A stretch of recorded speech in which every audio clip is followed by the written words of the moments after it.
What's going on, guys? Thank you so much for tuning in to Late Hoops. Today's video is going to be a little bit different. We will be ranking the NBA championship contenders based on reality. If you noticed, I moved everyone into the D tier that is not a contender, someone we will not be discussing in this video. Sorry, Golden State, you found yourself there. Sorry, Orlando. Sorry, Indiana. I just don't have time to make a long video and discuss why I don't think they're going to be contenders. You guys just have to understand. You'll also see I added a tier called the Miami Heat. I feel as if I don't need to explain that. The Miami Heat could have 12 AI generated 65 overalls, and I swear they would still find a way to make the Eastern Conference Finals. If you're new here and want to support the channel, please be sure to consider hitting the subscribe button, as we are on the road to 3,000 subscribers and we are uploading every single day for the month of March. Let's waste no more time and get straight into this with the Cleveland Cavaliers. I'm going to put them in an A tier. This season, the Cleveland Cavaliers have showed that even when their stars go down, they can win games and just flex their depth. JB Bickerstaff had a lot of questions going into the season from fans and media, myself included, about the reality of his job as an NBA head coach because they lost that Knicks series in such a terrible fashion. I think the Cavs are using the advantage of a short-term memory in their best. Max Strus was a great addition this offseason. They have a ton of other guys as well, like Sam Merrill, Georges Niang, Karis LeVert. Dean Wade has really stepped up big this year. And I got to give a lot of love to Isaac Okoro. I was a big fan of this man just because he is the traditional 3-and-D type of guy. And he has really just blown it out of the water. He's been locking up opposing teams' defenders. He's averaging 10 points this season. He is shooting 40%. It's funny, the Cavs were looking for that fifth option, and yes, they got it in Max Strus, but all along, Isaac Okoro is just proving that he can be that guy. Donovan has looked like a way better leader and ball handler and passer, facilitator, whatever you want to call it. I have the Cavs at an A tier. Next, we have the Milwaukee Bucks. I'm putting them at B tier. This may seem bold. Giannis is one of the greatest players in the NBA. In my opinion, the most underappreciated and underrated superstar in the NBA. I just don't think that the defense gets it done out east, especially when we're talking about the Boston Celtics being a threat. 3 new head coaches in the last 12 months. Embarrassing first-round performance last year. Damian Lillard has not been great on defense, and Pat Bev and some of the other supporting pieces have been making up for that. Brooke isn't getting any younger, though. Bobby Portis has been phenomenal this season. I'm not saying they can't win an NBA championship. I'm just saying, comparatively speaking to what we have in the Eastern Conference at the Boston Celtics, I can't put them any higher just until I see them, change my mind. Next, we have the Dallas Mavericks, and it really, I'm putting the Dallas Mavericks and the Miami Heat here. I wasn't going to put any other teams here, but I can't put the Mavericks at a B, and I can't put them at an A, so this is where they lie. If you told me the Mavs are going to face off against the Clippers or the Nuggets, I would say no, they're not going to win that. But against the Wolves, against the Thunder, against maybe the Kings, I could see them winning and stealing these series. I really can. Luka Doncic, I don't know how he does it. I mean, I do because I watch the games, but man, this dude wills them to wins in ways that just makes you wonder how one man can do so much for a franchise. And yes, Kyrie Irving's been amazing. When he plays, Josh Green has been efficient. The additions of PJ Washington and Daniel Gafford have proved to move dividends from the front court and just the bench and supporting pieces overall. This Mavericks team's a lot of fun to watch. I'm really excited to see. They do remind me of the Western Conference version of the Miami Heat, where if Jimmy's good to go or if Luka's good to go, then the team's good to go. And that's really as far as that. I am kind of concerned a little bit about Jason Kidd's coaching in the postseason. I guess we'll cross that bridge when we get there. Next, we got the Denver Nuggets. Very easy, S tier. I was thinking about this on my way home from work today, man. The Denver Nuggets, they just have superstar at every position at being a role player or being a superstar. I mean, Nikola Jokic is the definition of a superstar. Aaron Gordon is a superstar, power forward, role-playing, gel guy.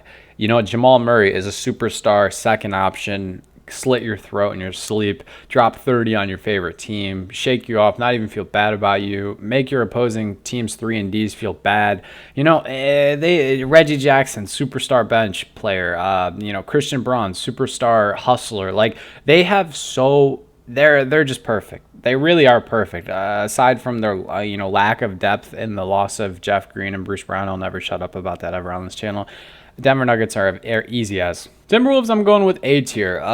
It's hard to say that either anything less than that, because when versing teams above 500 this season, they have been smashing them. They've been killing them. If Karl Anthony Towns is healthy, I'm putting them, or unhealthy, I'm putting him in B or C. I think he's a lot more important to this team than people realize. I mean, having a 7-footer who puts 20 up every night and shoots 40% from three, I think you guys understand why that's important. But they are young.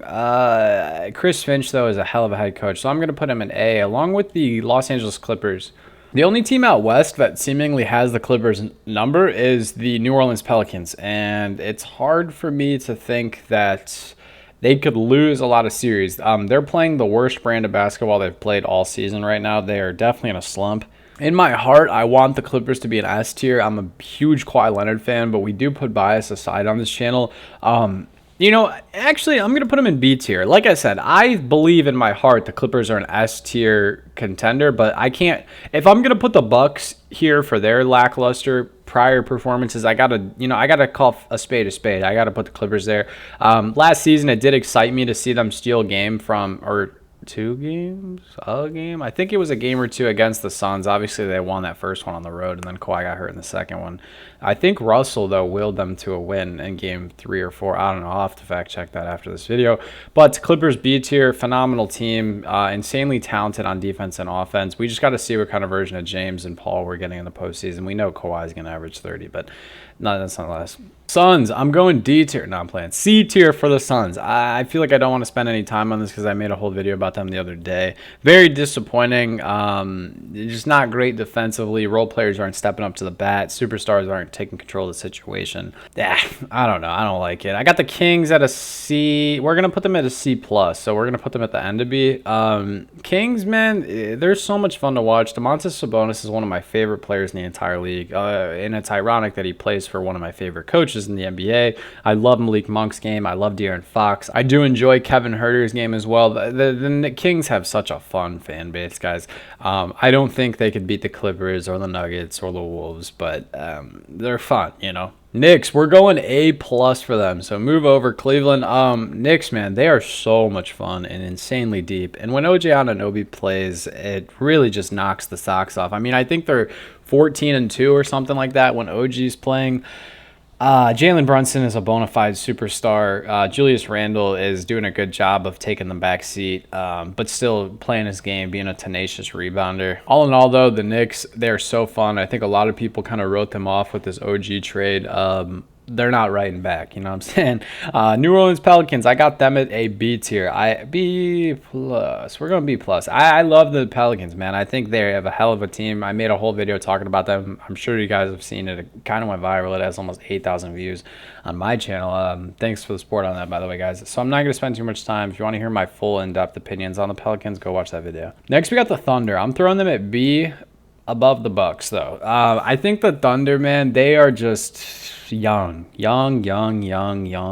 Consistent, but young. I think Jalen Williams is a bona fide star. Shai Gilgeous-Alexander is a bona fide superstar. Chet Holmgren's a superstar on the rise. Hell of a very young head coach, too. This whole thing Sam Presti's cooking up, it's young. Justin Zanuck and Sam Presti, man. Justin Zanuck is he works for the Jazz, not the Thunder. Sorry, my NBA knowledge right now. I've had a long fucking day at work. Sorry for the language, but it's been a long day, guys. I got them there. And next, do I got to say anything about these guys, man? Boston Celtics, they look like, low-key, I'm like this, you know what I'm saying? Let me put them above the Nuggets. I don't know. I think the Nuggets and Celtics finals will feed families if it actually happens. It's just like, for me, though, I look at last year and I'm like, do I want to put them down here? But you know what I'm saying? I think it's a new team. Joe Mazzulla gets a lot of hate that I don't think is warranted. Celtics are fun. I don't need to spend a lot of time on this. Lakers, we're going C, man. I can't see them. Literally, I cannot see them winning a championship. I'm sorry, Lakers fans. I just can't do it. What do you guys think, though? What do you make of my list? Is it terrible? Is it great? Let me know in the comments below what you would change. I myself am actually going to move the Cavs to a B tier.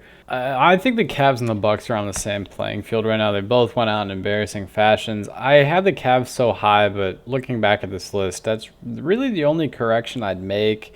Maybe I'd put the Suns in the B tier just because Devin Booker and KD can rattle some. That's the only correction I'm going to make. Other than that, guys, this is my list. If you made it this far, I appreciate your support as always. Hope you have a great rest of your day. Stay happy, healthy, and blessed. Peace.